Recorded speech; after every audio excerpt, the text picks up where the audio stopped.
Fala, meu povo! Então, vamos para a nossa aula de hoje. O nosso objeto de conhecimento é a conquista dos macedônios no território grego.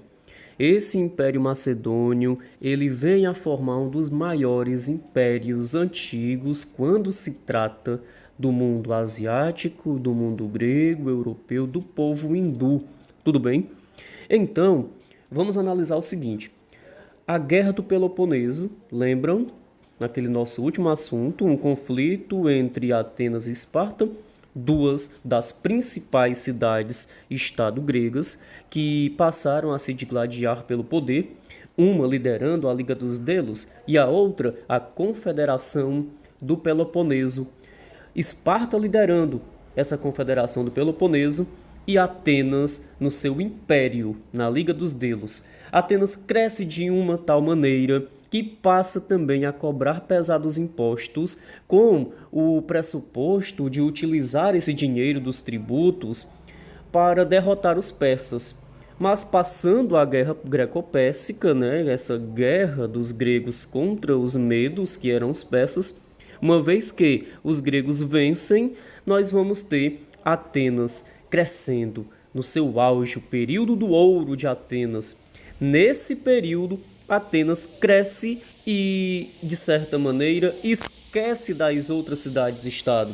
Esparta, obviamente, não aceita esse domínio porque tanto Esparta como Corinto e outras mais cidades estavam sendo sobrepujadas, ou seja, dominadas por Atenas e só Atenas enriquecendo.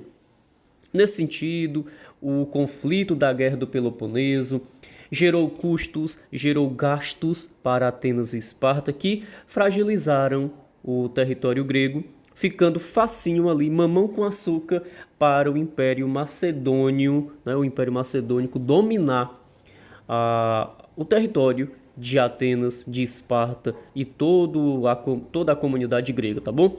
Então, é aqui nesse contexto que a gente fala sobre o Filipe II e a gente fala sobre o Império Macedônico, tá? Os macedônios, povo que habitava no norte da Grécia, conseguiram progredir e conseguiram estabelecer uma forte política econômica, territorial e militar.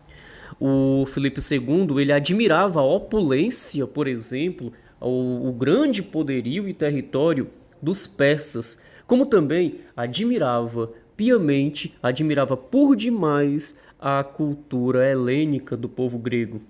Aproveitando-se dessa desunião de Esparta e de Atenas, Filipe II monta um grande exército e, com esse exército, domina o território. Com sua política expansionista, domina a Grécia, tá?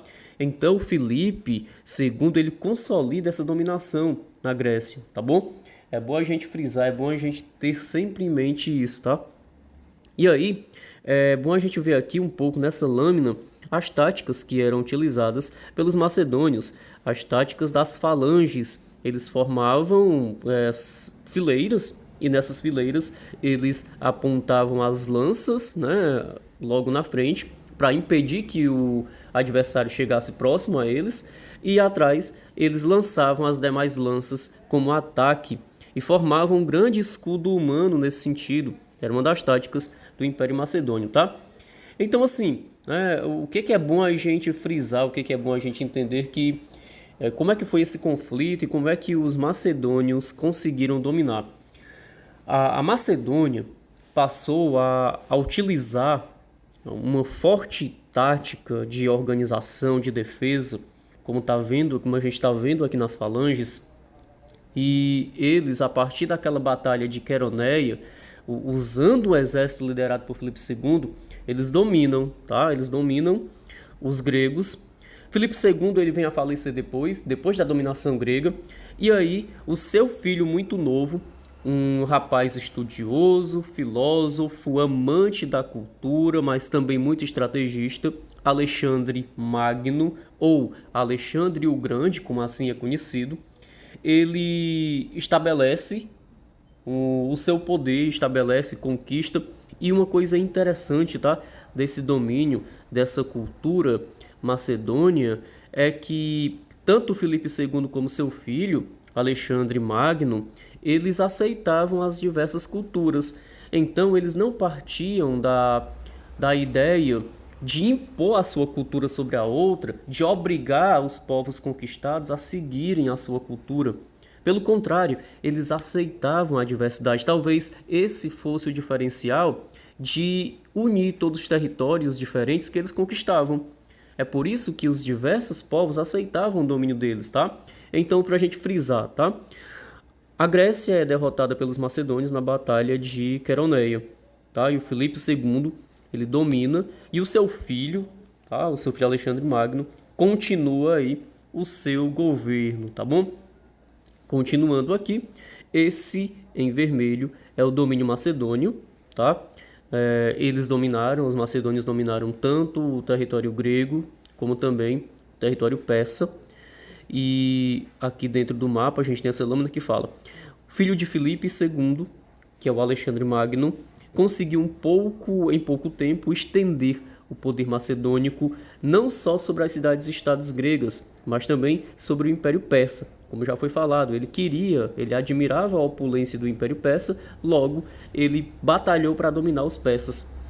Dominou o Egito e as terras do leste, até as bordas da Índia. Percebam que, é bom a gente frisar, ó, o Império Macedônio ele vai ser de larga e extensa dominação em territórios, tá bom? Então assim, a gente vai analisando, depois que eles ratificam, ou seja, depois que eles afirmam o poder na Grécia, eles partem para dominar a Pérsia. E ele mobiliza cerca de 50 mil soldados, né, numa batalha chamada de Batalha de Grânico, onde eles derrotam os persas, tá bom? É bom a gente ver aqui o seguinte: depois do Império Persa derrotado, né, após essa derrota do Império Persa, eles partem para dominar o Egito. Alexandre, ele retoma o seu principal objetivo, que era partir novamente para derrotar o Império Persa. Então ele consegue derrotar tanto no Egito, como também ele derrota em território persa, se estendendo até próximo à Índia. E ele também consegue uma grande desenvoltura, um grande desenvolvimento e conquista na Índia, tá bom? Parte importante: difusão cultural. Alexandre o Grande, Alexandre Magno, respeitava a diversidade e ele não impedia as diversas manifestações culturais. Pelo contrário, ele foi difundir a cultura helênica. É por isso que, após a morte de Alexandre o Grande, nós temos o helenismo, a difusão, né? O helenismo vai sendo repassado para outras regiões, a cultura, a questão da filosofia grega. Então, o Império Macedônico influencia, né? Influencia as outras regiões a aceitarem a cultura grega, helênica, e assim a gente chama de helenismo. Então, o helenismo se desenvolve no final da vida de Alexandre o Grande e depois com sua morte, tá bom?